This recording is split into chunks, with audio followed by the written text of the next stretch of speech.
প্রিয় দর্শক, এবি মোস্তফা নতুন একটি পর্বে স্বাগত জানাচ্ছি আজকের প্রবাস তথ্যে।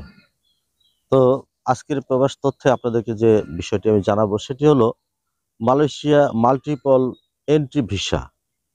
এটি নিয়ে আমাদের অনেক ভাইয়েরা বিভিন্নভাবে প্রশ্ন করছেন যে এই মালয়েশিয়া মাল্টিপল এন্ট্রি ভিসা এটি কি, আসলে এই ভিসাটার কাজ কি, বা এটি দিয়ে আমাদের কর্মীদের কি উপকার হতে পারে, এটিতে আমাদের কর্মীদের লাভ কি, বা এই ভিসাতে মূলত কর্মীরা গিয়ে কি কাজ করবেন, এই ভিসাতে কিভাবে তারা থাকবেন, এ বিষয়ে মানে নতুন বিষয় এটি যদিও।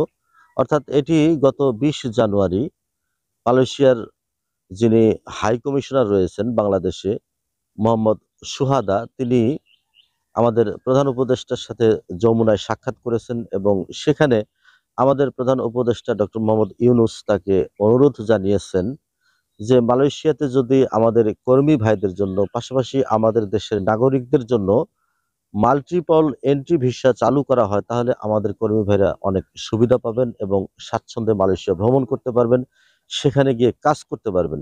তো এটি জানবার আগে আমাদের অবশ্যই এই মালয়েশিয়া কলিং ভিসা এবং মালয়েশিয়া মাল্টিপল এন্ট্রি ভিসা যেটি, সেটির দুইটির পার্থক্য আমাদেরকে বুঝতে হবে। তো মালয়েশিয়া কলিং ভিসা যেটি, সেটি আপনারা অনেকেই এ যাবৎ জেনে গেছেন যে মালয়েশিয়া কলিং ভিসা বলতে মালয়েশিয়ার বিভিন্ন কোম্পানি তারা সরকারের কাছে বিভিন্ন প্রয়োজনীয় তাদের যে কর্মীর চাহিদা থাকে সেই চাহিদা অনুযায়ী তারা সরকারের কাছে আবেদন করে। সেই আবেদনের প্রেক্ষিতে সরকার যদি সেটির অনুমোদন দেয় তবে সেই পরিমাণ কর্মী তারা বিভিন্ন দেশ থেকে নিয়ে থাকে। সেটি হলো মালয়েশিয়ার কলিং ভিসা। এবং সেই মালয়েশিয়ার কলিং ভিসাতে কর্মীদের প্রথমত ভিসার মেয়াদ থাকে 2 বছর, দ্বিতীয়ত তাদের স্যালারি থাকে একেবারেই নির্ধারিত, অর্থাৎ এর আগে ছিল 1500 রিঙ্গিত। সাম্প্রতিক সময়ে আমরা জেনেছি যে ফেব্রুয়ারি মাস থেকে আমাদের এই কলিং ভিসার কর্মীদের স্যালারি বেড়ে হবে 1700 রিঙ্গিত। তো এর অতিরিক্ত কোনো স্যালারির কোনো স্ট্রাকচার কলিং ভিসাতে নেই।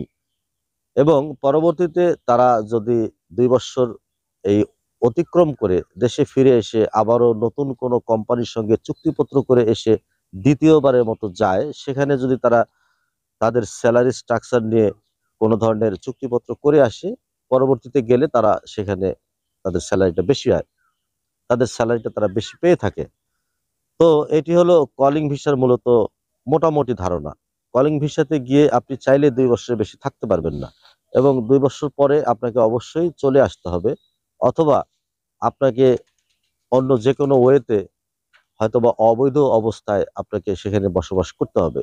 কিন্তু মালয়েশিয়া মাল্টিপল এন্ট্রি ভিসা যেটি, সেটি হলো যে একবার ভিসা প্রসেসিং হয়ে গেলে আপনার পাসপোর্টে যদি ভিসা লেগে যায়, আপনি সেই ভিসা দিয়ে ইচ্ছা করলে 6 মাস পরে আপনি ছুটিতে আসতে পারেন, ইচ্ছা করলে আপনি 1 বছর পরে আপনি আসতে পারেন, আপনি ইচ্ছা করলে 5 বছর থাকতে পারেন।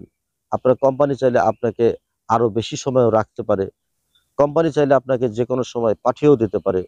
আপনার কর্মদক্ষতা যদি ভালো হয় সেক্ষেত্রে আপনি আপনার পছন্দ মতো কোম্পানিতে গিয়ে আপনি কাজ করতে পারেন।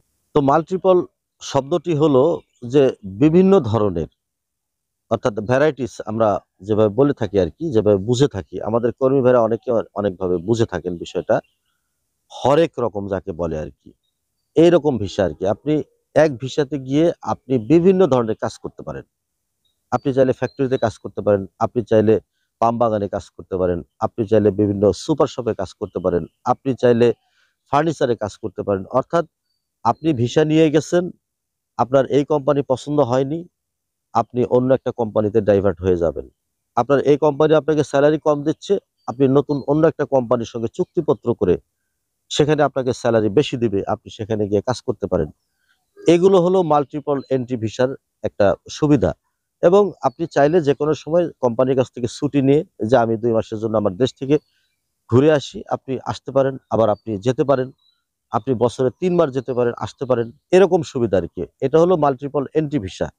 তো এই মাল্টিপল এন্ট্রি ভিসা নিয়ে আমাদের কাছে অনেকেই প্রশ্ন করেছেন যে ভাই, আমাদের প্রধান উপদেষ্টা মালয়েশিয়া হাই কমিশনের সাথে কথা বলেছেন মাল্টিপল এন্ট্রি ভিসা নিয়ে, বাকি মাল্টিপল এন্ট্রি ভিসাটা কি এটাই তো আমরা বুঝি না। তো এই সম্পর্কে আপনাদেরকে ন্যূনতম ধারণা দিলাম। যদি এটি কার্যকর হয় তাহলে অবশ্যই আমাদের কর্মী ভাইরা স্বাচ্ছন্দ্যে মালয়েশিয়াতে গিয়ে কাজ করতে পারবেন। তাদের ধরা বাঁধা কোনো নিয়মের মধ্যে থাকতে হবে না। অর্থাৎ তারা একেবারে হাত বাঁধা অবস্থায় একটা কোম্পানিতে কাজ করবেন এরকমটা না।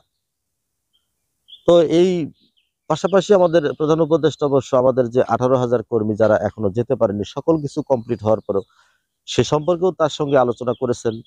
আমাদের বাংলাদেশে প্রথম সফর এসেছিলেন আনোয়ার ইব্রাহিম, সে সম্পর্কেও আলোচনা করেছেন এবং অন্যান্য আরো বিষয়াদি নিয়ে আলোচনা হয়েছে। তো এই ছিল আর কি মাল্টিপল এন্ট্রি ভিসা নিয়ে আপনাদেরকে প্রাথমিক কিছু ধারণা দিলাম। বিস্তারিত ধারণা হয়তো পরবর্তীতে আরো দেয়া যাবে যদি এটি কার্যকর হয়। তো এই হলো বিষয়।